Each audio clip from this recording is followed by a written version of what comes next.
Estamos iniciando hoje essa aula sobre o positivismo enquanto epistemologia, para os caminhos da ciência. Eventualmente podemos falar um pouco sobre a relação desta forma de conduzir ou de pensar a ciência com movimentos, Obviamente que toda corrente científica, toda corrente de pensamento sempre surge a partir de convulsões, de conjunções de questões sociais, políticas, econômicas, está diretamente relacionada à época em que ela nasce, porque para que uma corrente nasça é necessário que exista algum tipo de crise paradigmática. Então, muito provavelmente, a pandemia, vários autores vêm falando sobre isso, recomendo bastante a leitura de Yuval Noah Harari, é o mesmo autor de Sapiens, Homo Deus, 21 lições para o século XXI, e eles têm falado, os autores na área das ciências sociais têm falado bastante da necessidade do nascimento de um novo paradigma, não apenas científico, mas também organizacional, para a sociedade do século XXI. Alguns teóricos falam da impossibilidade da vida na Terra nos próximos 20 anos se nós continuarmos com o nosso modus operandi. Então, espero que você goste desse momento. A aula vai começar já. Até logo.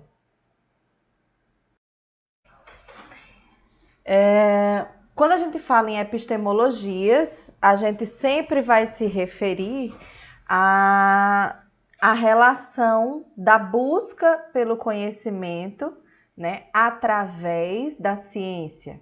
Pois epistemologia vem, é um termo grego, vem de episteme e logos, tá? Lembrando, episteme, ciência, logos, estudo de ou pensamento sobre, Também considerada teoria, filosofia do conhecimento. E para você não achar que sempre tudo que é epistemologia é ciência ou é conhecimento, nós temos diferenças na natureza da busca do conhecimento.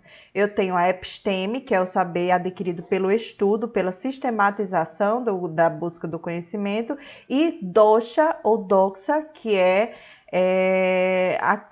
conhecimento através de crença, opinião, que é justamente o contrário de episteme. E se a gente considerar, por exemplo, a epistemologia a partir de doxa, por exemplo, nós vamos pensar em ortodoxia, heterodoxia, certo? E eu trago aqui essa figurinha porque eu acho ela linda. Se eu tiver a oportunidade de viajar pelo mundo, eu acho que um dos lugares pelos quais a gente vai começar a passear, adoro o estudo da história materializada nas ruínas, por exemplo. Então, esse é um templo em Éfeso, hoje, Turquia, Anatólia, na região da Anatólia, Turquia. Se vocês estão acompanhando os podcasts, por exemplo, a gente vem falando das regiões do nascimento do conhecimento, da ciência. Então, essa região da Turquia é o berço da civilização, tanto por ter uma relação íntima com aquelas civilizações antigas, babilônica e tal, e ser uma entre-região entre Oriente e Ocidente. Ela guarda também grandes bibliotecas, ruínas de bibliotecas, como é o caso da livraria Celsus, em cuja entrada nós temos algumas estátuas. Tem essa de episteme anterior, essa de arete, que arete, a tradução de arete de grego é virtude, virtude pela moral, virtude pela diligência, arete. Eu acho bonito esse nome.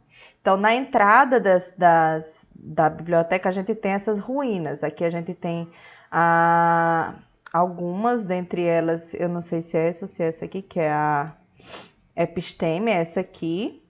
A gente também tem a personificação de Sofia, que é o saber propriamente dito, porque existe a diferença entre episteme e Sofia,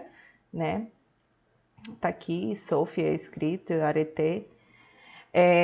As bibliotecas na antiguidade, elas eram o berço de toda a sabedoria, de tudo que existia de conhecimento. E uma vez que muito do conhecimento, quando existem grandes convulsões políticas, sempre aparece alguém, eu não sei que ideia é essa que dá na cabeça da galera, que diz assim: tá tudo dando errado, eu sou o dono do poder, vou lá tacar fogo nas coisas. E aí alguém, normalmente é quem está no poder, não sei se uma questão de receio pela tomada dos grupos, né, da dinâmica de grupos revolucionários e o medo do conhecimento ser algo de acesso a todos, o pessoal queima livros. Revoltou, teve problema, tá com medo de perder, queima livros. Queimaram, Nero queimou Roma, aí depois a gente teve o incêndio da Biblioteca de Alexandria, onde se perdeu a maior parte de todo o conhecimento que existia da antiguidade e eram saberes extremamente avançados. E aí a gente foi passando o tempo e incêndios intencionais aconteciam nesses ambientes. Depois dessas grandes bibliotecas, os locais de guarda de todo o conhecimento eram os mosteiros da Idade Média, que eram lugares ermos, né, isolados da sociedade, no meio de florestas e tudo, em que o conhecimento era copiado, muitas vezes por línguas vernáculas, que não eram de saber generalizado, não era a população leiga que conhecia, que sabia ler latim, que sabia ler grego, mas era assim que era copiado, e os monges que realizavam essa atividade eram os monges copistas. Nossa, vem daí o termo copiar.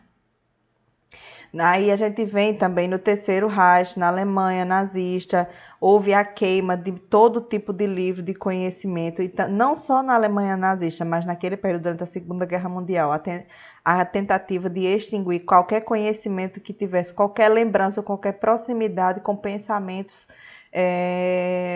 vou dizer comunista, mas o termo que a gente não falava, que a gente falava não era esse, né? Conhecimentos que pudessem ser de iluminação de todo mundo. E aí a gente tem aqui no século XX um porta-voz da ciência tão importante. Eu adoro Carl Sagan. Ele é autor de muitos livros, e se vocês não assistiram, procurem lá no YouTube. No YouTube já tem, com certeza, a série Cosmos, certo? E esse livro dele, O Mundo Assombrado pelos Demônios, ele não fala em demônios não, tá, gente? No livro são os demônios a que ele se refere, lembra bastante também como Morin fala. E ele vem dizendo que os demônios são justamente o que prende a sociedade àquele estado de inércia em que não há o conhecimento, em que não há a busca pelo conhecimento. A área de estudo de Carl Sagan é astronomia, e na verdade a gente lembra bastante um dito, uma frase que é muito comum nos círculos, nos estudos esotéricos, que é uma frase da Tábua Esmeraldina. Aí o pessoal se apropriou lá na série Dark, né? O início é o fim é o começo, essas coisas e tal, mas a frase primordial para todo e qualquer estudo, e quem estuda ciência é impossível não chegar a esse escrito tão antigo que é a Tábua Esmeraldina, ou a Tábua de Esmeralda, de Hermes Trismegisto, seria um dos primeiros alquimistas e tal. E aí ele fala que o que é em cima é como o que é embaixo. E toda modificação das religiões, como sobretudo o cristianismo, desde quando o cristianismo passou a ser a religião hegemônica, o saber estaria relacionado a tudo que fosse dogmatizado por essa religião. Não por coincidência, na oração mais conhecida do cristianismo, o Pai Nosso, a gente vai rezar assim na terra como no céu. É uma frase muito antiga e pressupõe que tudo que existe aqui no nosso meio, ou toda a matéria química ou física de que é composto o ser humano, qualquer ser vivo ou a matéria inanimada, tudo que existe aqui existe também lá fora no universo, né? E hoje o que a ciência mais busca é o entendimento de como o universo existe ou como ele se compõe, uma vez que existe incongruência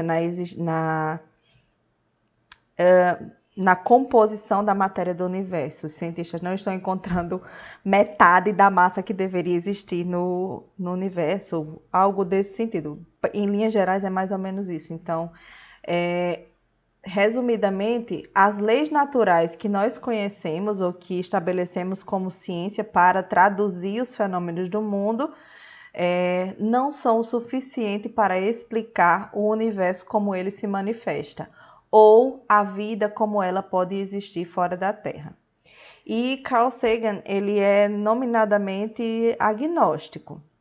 Não sei se é ateu, mas ele é meio agnóstico. E aí ele fala em Um Mundo Assombrado pelos Demônios. O método científico, ele é uma das formas de produção mais bem-sucedidas para a superação dos limites humanos, porque lembrem que desde a pré-história é um instinto humano tentar explicar racionalmente o que se manifesta na natureza. Só que nem tudo a gente consegue explicar. E aí a gente cria os mitos. Lembram lá da antropologia, né?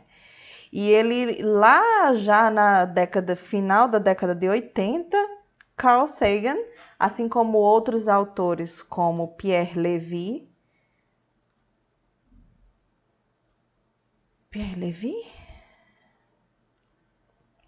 falavam sobre analfabetismo científico. Pierre Levy já falava lá em fins dos anos 90, em cybercultura e os riscos disso. Porque hoje o que a gente observa é o desenvolvimento da inteligência artificial e como ela já é o domínio financeiro e econômico do mundo e tem influência profunda nas modificações sociais que nós vimos passando nas últimas décadas. Assistam, é dever de casa para vocês. Faz uma pipoca e tal. O dilema das redes. Nós vamos falar sobre ele na próxima aula, tá? O dilema das redes.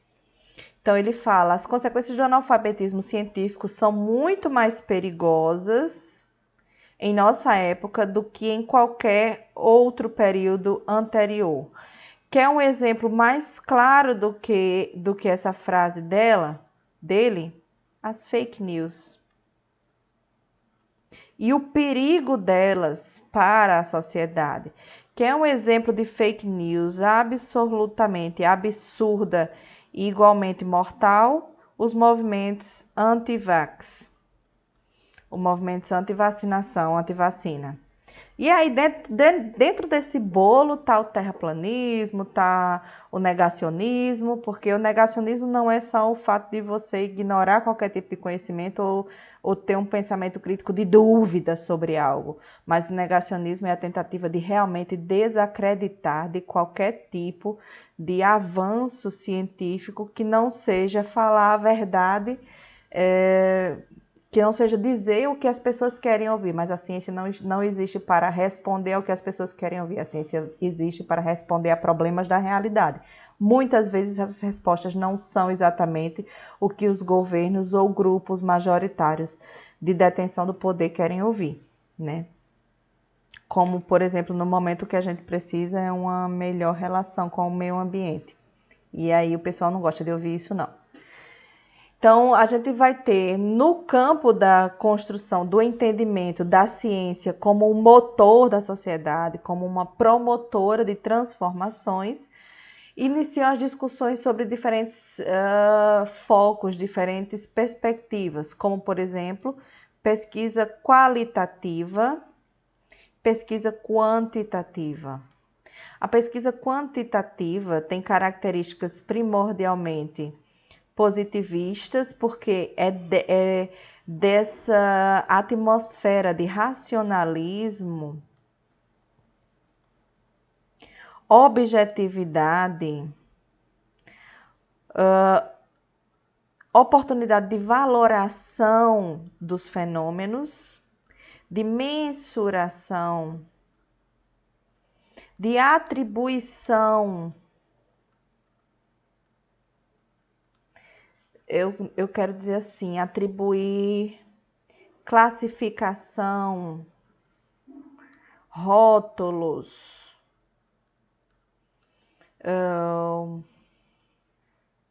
atribuição, divisão de grupos.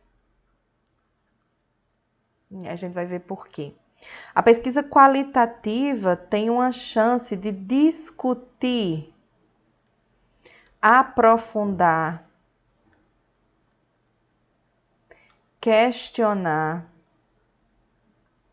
discorrer teoricamente sobre os fenômenos, dialeticamente, meu Deus, eu não sei mais escrever, dialeticamente ou dialogicamente. Meu Deus, dialógica. Isso é um C, tá? Não é um K, não. Por favor, alguém abra o microfone e diga que tá me acompanhando, porque eu tô me sentindo extremamente sozinha. Tá dando tudo certo também. Tá bom, Raíra. Obrigada, amor. Hã? Quê? Alguém se tremeu aí. Subjetividade versus objetividade. Apesar de parecer, nem toda pesquisa qualitativa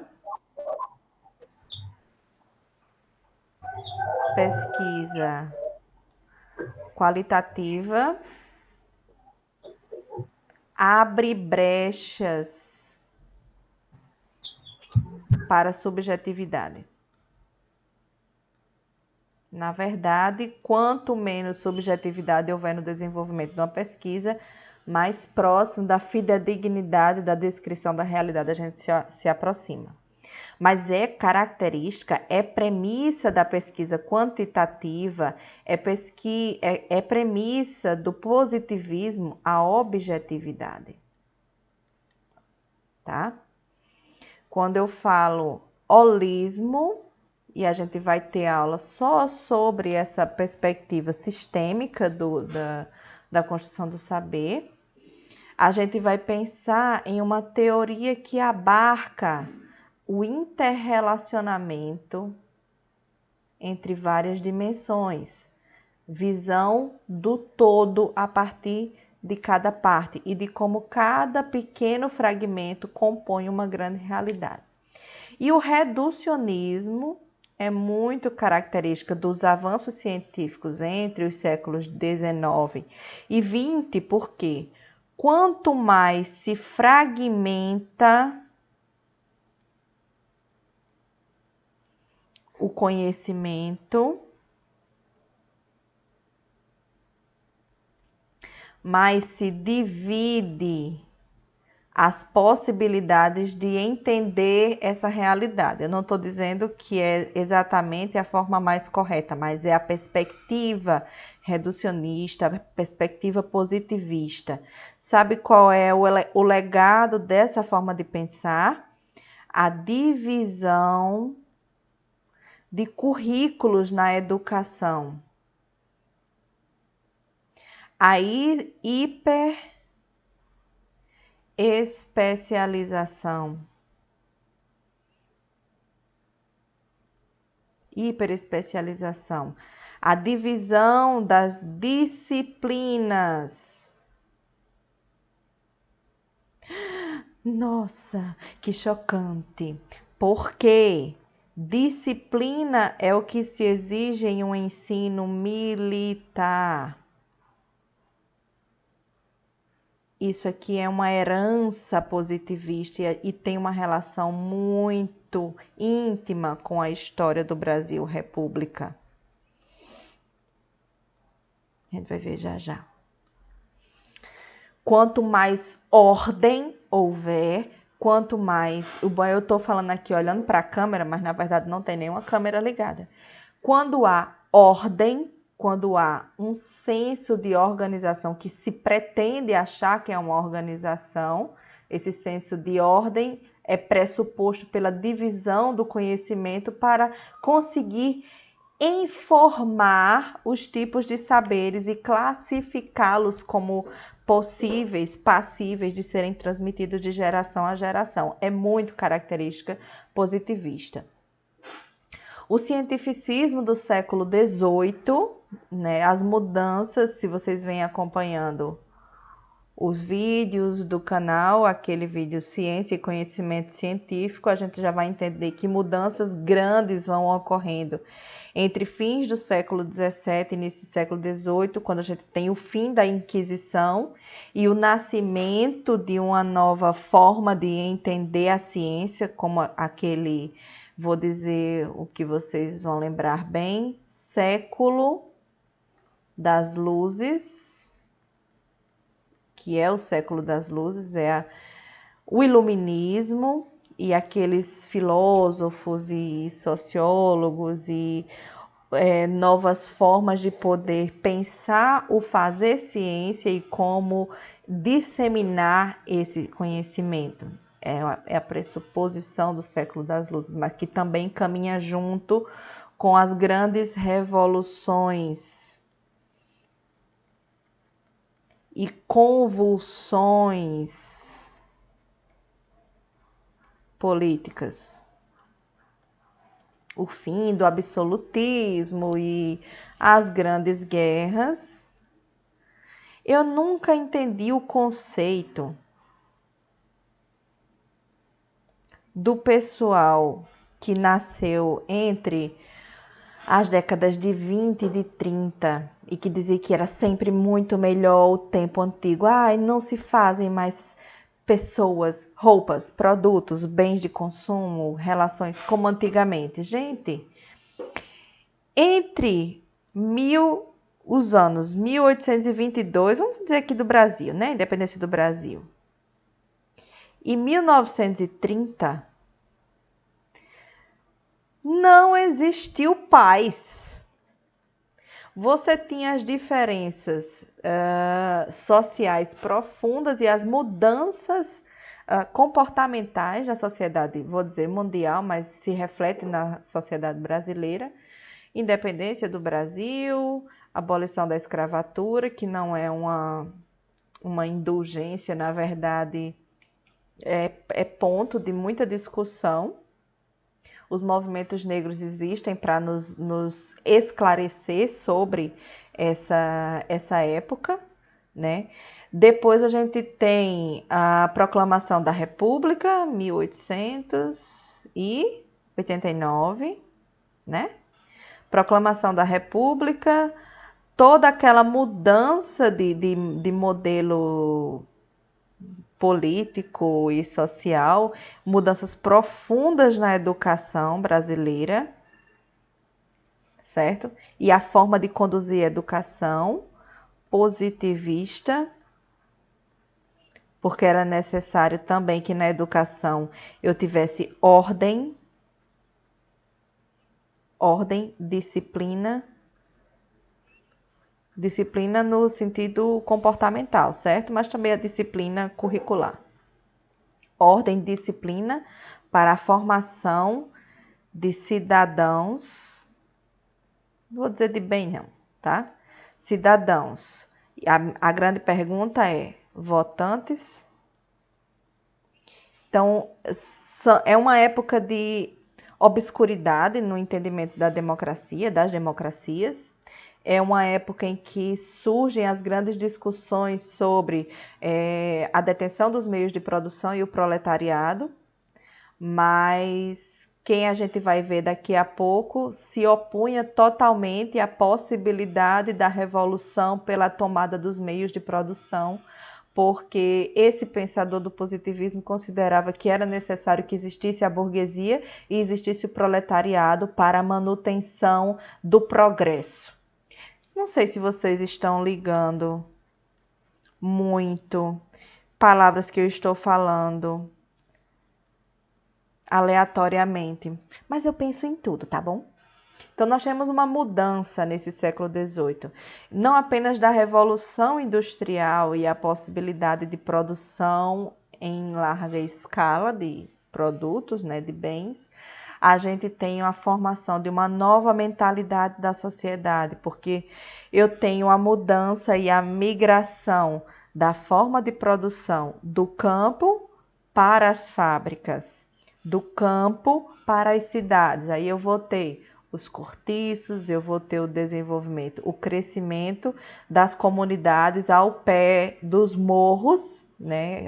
O desenvolvimento das favelas e sempre esse crescimento da cidade, do centro, onde a grande movimentação financeira e econômica, social, cultural acontecia, para as periferias, que era onde poderia residir quem não conseguiria estar lá naquele miolo, né? E aí, nesse tempo, eu tenho a consideração da ciência como o único conhecimento possível.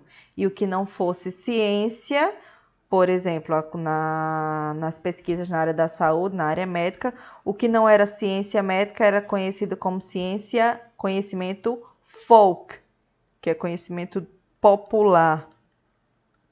Daí a gente tinha os curandeiros, as rezadeiras, vou mudar outro termo, não eram mais alquimistas, eram os curadores pela natureza, por exemplo. Deixa eu limpar aqui esse riscadeiro, porque ficou, né, legal. A mudança desse conhecimento, né, no caso, essa figurinha é uma demonstração do funcionamento da eletricidade no final do século XVIII, mas nós temos outros nomes importantes na área da eletricidade. Não estou falando de Edison, Thomas Edison,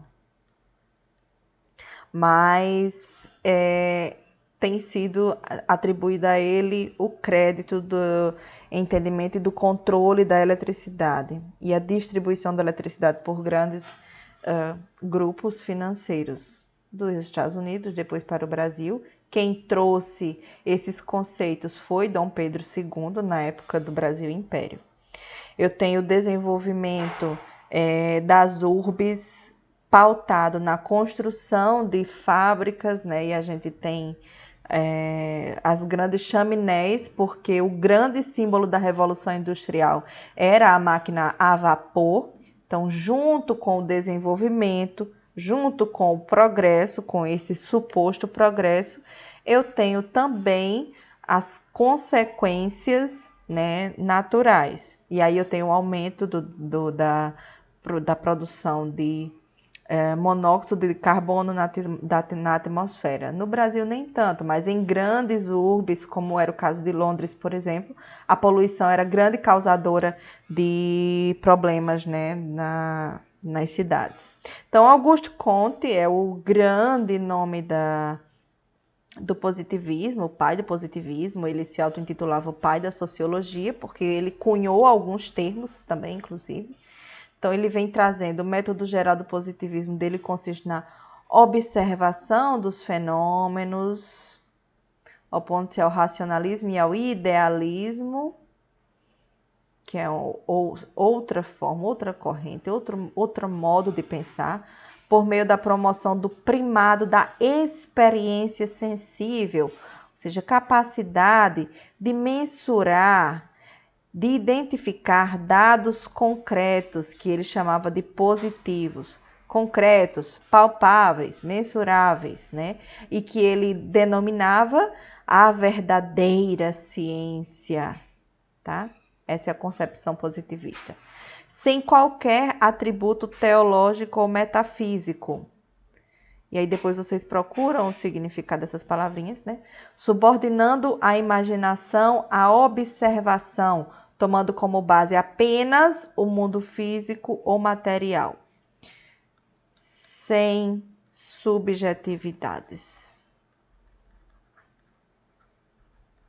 Sem subjetividades, não abre espaço para o eu acho, eu penso, eu imagino. Isso é um legado do positivismo sobre a ciência hoje, e a gente continua dizendo, para fazer ciência você não vai falar sobre o que você pensa exatamente, não são dados, não é pelo empirismo, é pela observação e por se basear em conjuntos, né, filosóficos, conjuntos teóricos. Seja essa uma forma positivista, muito bem traduzida na pesquisa quantitativa, em que eu posso medir e apontar dados que vão traduzir as ações ou reações humanas, por exemplo. Quando vocês assistirem, por exemplo, o Dilema das Redes, vocês vão conseguir fazer a ponte disso, do uso dos dados, com a inteligência artificial, que a gente chama, e esse processo de aquisição, de consolidação da inteligência artificial, a gente vai passar pelo processo de learning machine, ou machine learning, que é quando a inteligência artificial, quando os algoritmos são desenvolvidos a partir de um processo que nós, seres humanos, passamos. Para nós entendermos o que a gente entendeu, a gente passou por um processo de aprendizagem. As máquinas também têm o seu processo de aprendizagem, machine learning, em que a gente apresenta conjuntos de dados de situações do meio real e ele vai traduzindo isso em algoritmos, em formas de resposta a isso. E em O Dilema das Redes ele fala bastante que a inteligência artificial já chegou ao ponto de conhecer o comportamento do humano. Por isso que a gente recebe as notificações, tudo de uma forma que parece muito bem calculada, muito bem oferecida, como se fosse uma magia. E, na verdade, é o que passa mais próximo de mágica no nosso dia a dia atualmente, né? Só que, se por um lado, Comte fala que não deve existir nenhum atributo teológico ou metafísico, nasce do positivismo dele a lei dos três estados, que tem tanto o estado teológico, né? O ser humano explica a realidade por meio de entidades supranaturais, os deuses, os mitos, buscando responder a questões como de onde viemos e para onde vamos. Além disso, busca-se o absoluto. Dessa teoria positivista de Comte nasce a Igreja Positivista no Brasil, no Rio de Janeiro. Houve a fundação da Igreja Positivista. Depois, né, como em uma gradação, a gente tem o estado metafísico, que é uma espécie de meio termo entre a teologia e positividade, é uma forma de filosofia positiva, positivista, não vou dizer positiva, positivista. No lugar dos deuses, há entidades abstratas para explicar a realidade. O éter, a gente vai lembrar de Platão e Aristóteles. O povo, o mercado financeiro, como se o mercado financeiro fosse uma grande entidade que se autorregula ou que determina o comportamento dos grupos sociais. Aqui a gente ainda tinha o que a gente chamava de sociedade estamental, né? Ou sociedade de castas. As classes nascem desse embate de teorias, de correntes filosóficas. A sociedade de classes é um conceito que vem de Marx, de Karl Marx, quando ele fala nos detentores dos meios de produção e do proletariado. Aqui, no caso do método positivista, a gente ainda fala em estamentos, tá? Sociedade de castas. É uma fase de transição social, tá? Procurando o absoluto vai ser a grande sabedoria que rege todas essas relações. O éter, o povo, o mercado financeiro, as decisões do homem, né? E o estado positivo, que seria a última etapa, que seria o momento mais avançado, seria o suprassumo da grande sociedade. Etapa final e definitiva, e ele definia uma sociedade positiva, ele definia a sociedade positiva como a sociedade do progresso, da ordem, em que tudo seria organizado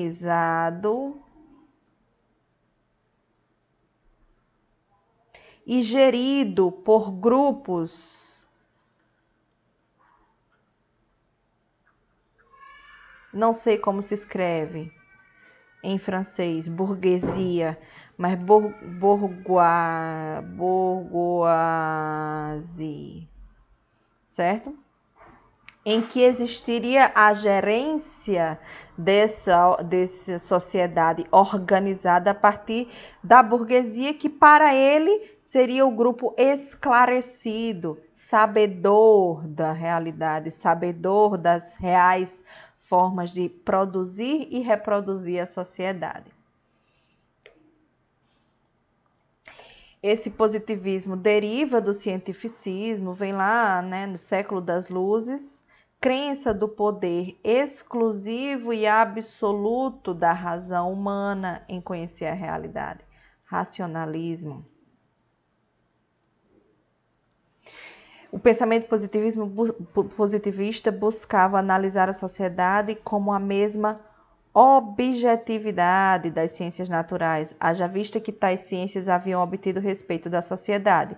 E o respeito, eu vou traduzir aqui o eufemismo desta palavra.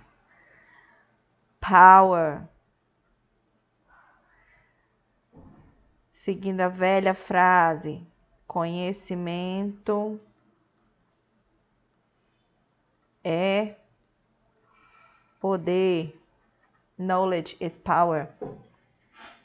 E aí, quanto mais você pudesse representar essa ciência, esse racionalismo, mais você estaria próximo dos estamentos superiores da sociedade, mais você estaria inspirando respeito, né? Mais você estaria próximo de gerir essa sociedade, você estaria próximo da burguesia, porque era a burguesia que tinha acesso a esse conhecimento.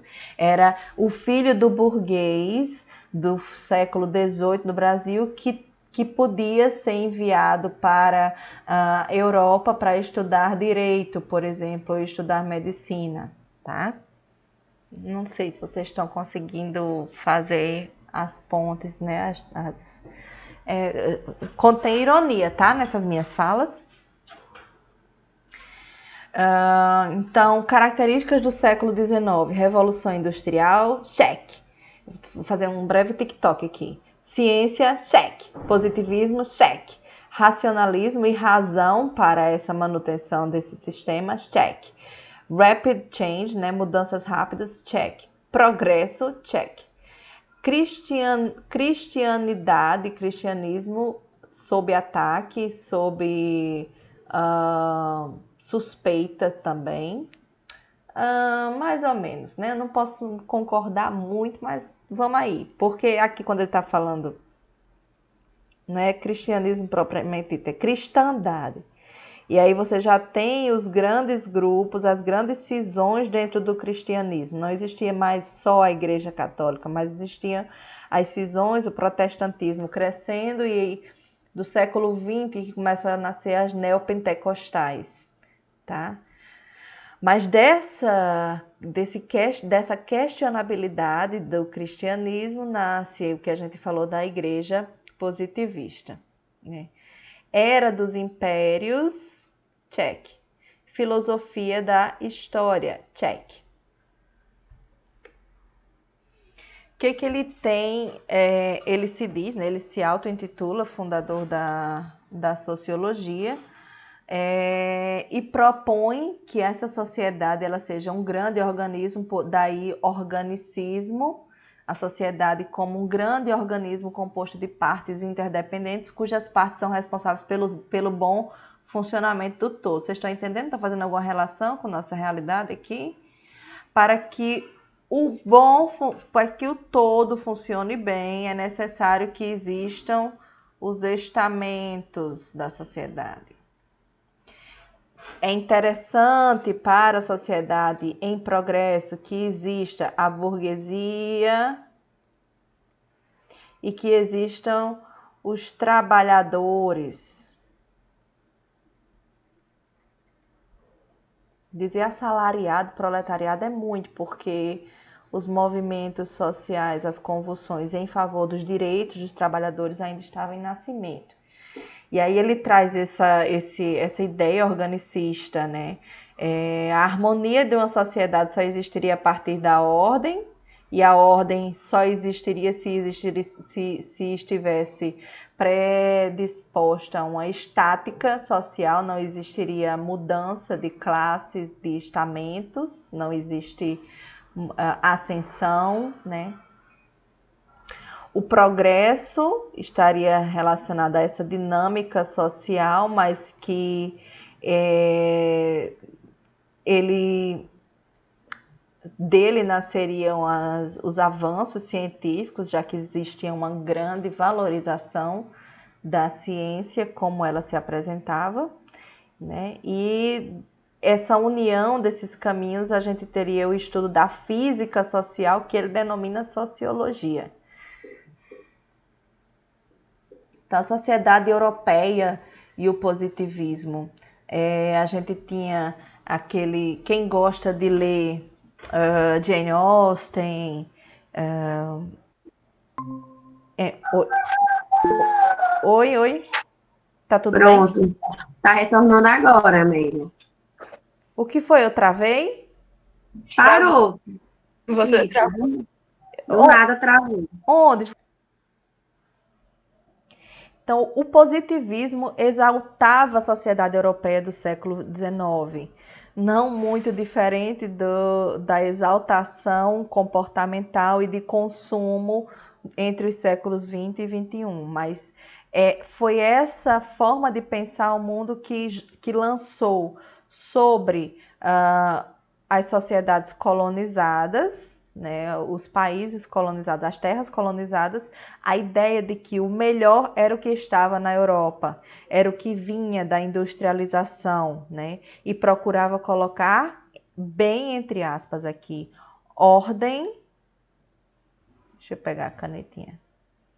Ordem na desordem. Quando ele fala ordem, lembre sempre que ordem é a manutenção das discrepâncias sociais, para que uma grande massa produza para um mínimo número, tá? E que isso, para o pensamento positivista, era, na verdade, a ordem, porque continuaria mantendo a roda da economia girando. Cabe à sociologia o papel de propor um novo conjunto de ideias para reorganizar a sociedade pós-revolucionária, superando as contradições capazes de levar à anarquia e destruição. O medo desse conceito era muito maior do que a possibilidade de transpor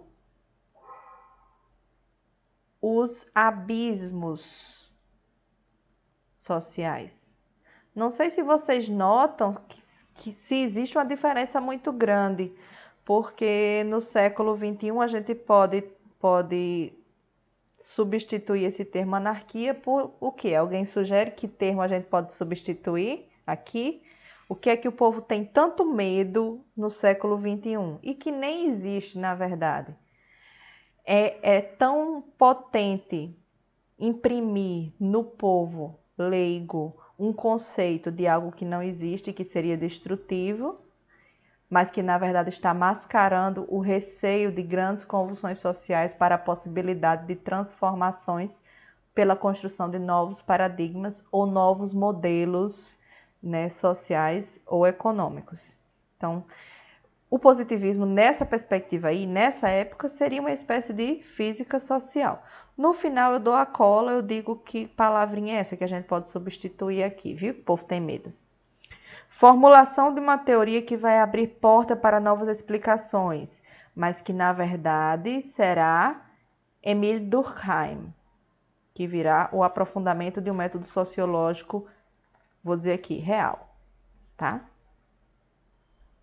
É de Durkheim, uma obra muito conhecida que é O Suicídio, em que ele define que o ato do suicídio não é um reflexo individual, não é decisão individual, mas é um resultado, é um fato social, o que não deixa de ser. A sociedade europeia do século XIX é aquela sociedade das comédias de costumes que vocês conhecem. Tem um filme muito lindo que saiu recentemente. Na verdade, os romances, né, de época são reflexos dessa sociedade do século XIX, os romances de Jane Austen, né, de... Quem que a gente vai ver? O filme agora que eu digo que saiu agora, Little Women, Mulherzinhas, de Louise May Alcott. Um reflexo muito interessante dessa sociedade, tá? Se você não conhece, conheça, leia Mrs. Dalloway, de Virginia Woolf. Ela narra um dia, o livro, toda a história, a narrativa de um dia na vida de Mrs. Dalloway, mas na verdade ela está narrando como que se organiza a sociedade londrina nessa época, tá? Então é a sociedade dos grandes eventos, dos grandes bailes, das famílias que vivem em palacetes e de costumes muito arraigados. Uma série maravilhosa. Downton Abbey. Meu Deus, é uma obra de arte, né, sobre essa fase de transição. Downton Abbey, cada temporada é uma fase que representa a mudança e como as famílias aristocráticas entre o fim do século, entre o século XIX e XX, como essa família precisa se modificar e como o começo da série é a diferença até espacial entre a família que vive no andar de cima e o subsolo, que é o espaço de organização dos empregados. A gente não vai falar empregados porque não é porque eles chamavam criados, né? O positivismo no Brasil exerceu uma influência muito forte na segunda metade do século XIX, no momento da instauração da República e da elaboração da nova Constituição. Grande nome do positivismo no Brasil, Benjamin Constant, né? Um grande nome da República. E aí, dos colégios e dos espaços, né, que chama Templo da Humanidade, também chamada Igreja Positivista do Brasil, no Rio de Janeiro, chamada Templo da Humanidade, você observa a bandeira lá no topo, ordem e progresso, são essas ideias que originam grande parte, deixa eu limpar, grande parte do ideário político do Brasil República, do início do Brasil República, isso que é a construção da bandeira do Brasil com aquelas estrelas e o lema ordem e progresso. Então, só a bandeira já reflete bastante dos pensamentos de um grupo, né, hegemônico que pensava a necessidade de se perpetuar a sociedade de castas. E nessa imagem, nessa arte da época, você consegue identificar bem essas ideias. Do paradigma positivista, a gente tem uma epistemologia objetivista, distinção entre o investigador subjetivo e o mundo exterior objetivo. Para isso, o investigador ou pesquisador precisa se ausentar totalmente como um sujeito de opinião da pesquisa. Ele precisa primar pela objetividade, impessoalidade, mas também muitas vezes da criticidade, certo? O conhecimento é válido por resultado da aplicação do método científico, que a gente vai lembrar de René Descartes, E aí você vai lembrar do que a gente fala bastante, uma palavrinha-chave lá na FAEM, método cartesiano, né? De fragmentar o saber. E as palavras-chave para essa epistemologia são determinismo, racionalidade, impessoalidade, previsão e objetividade. Mas para a gente ter esse estabelecimento do positivismo como uma epistemologia válida e reprodutível, a gente tem o desenvolvimento do princípio da falseabilidade por Popper, tá? Que eu tenho um problema, geração de um problema, que é nada mais do que uma pergunta. Solução proposta, nova teoria, mas eu vou falar aqui em hipóteses, que vão ser, né, assim como a proposta positivista, certo? Tradicional. Geração de hipóteses e pressupostos. E essas hipóteses elas vão ser refutadas ou rejeitadas ou asseveradas ou confirmadas.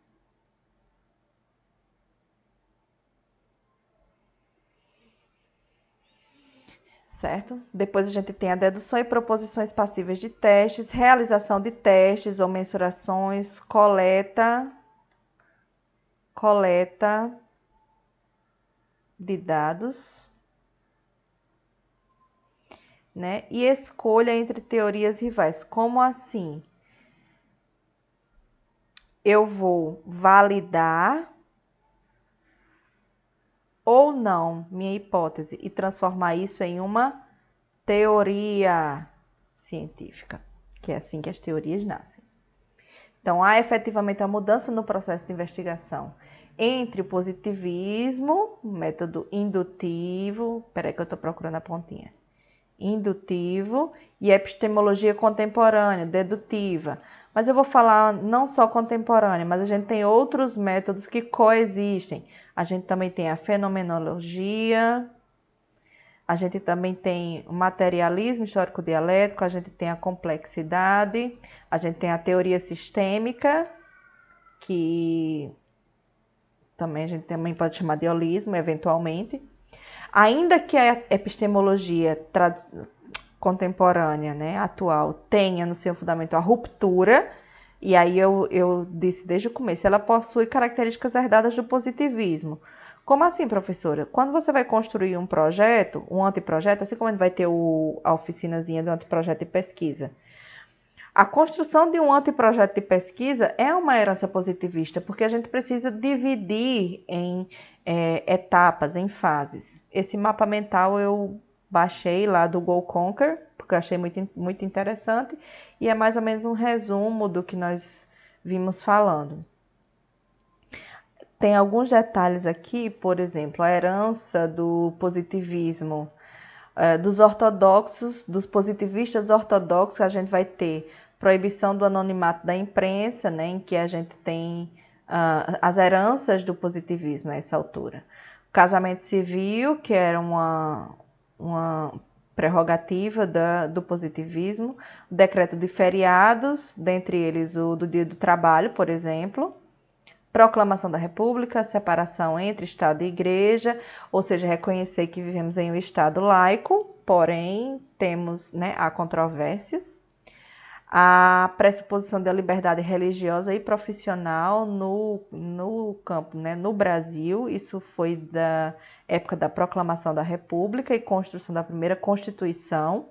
Tá? Ideias positivistas nas escolas, que ainda é o modelo hegemônico do sistema educacional brasileiro. Ok? Então, aqui a gente tem os artigos que eu vou enviar, tem o que eu vou enviar para vocês, e ao longo da aula, dos slides, foi sendo apresentado.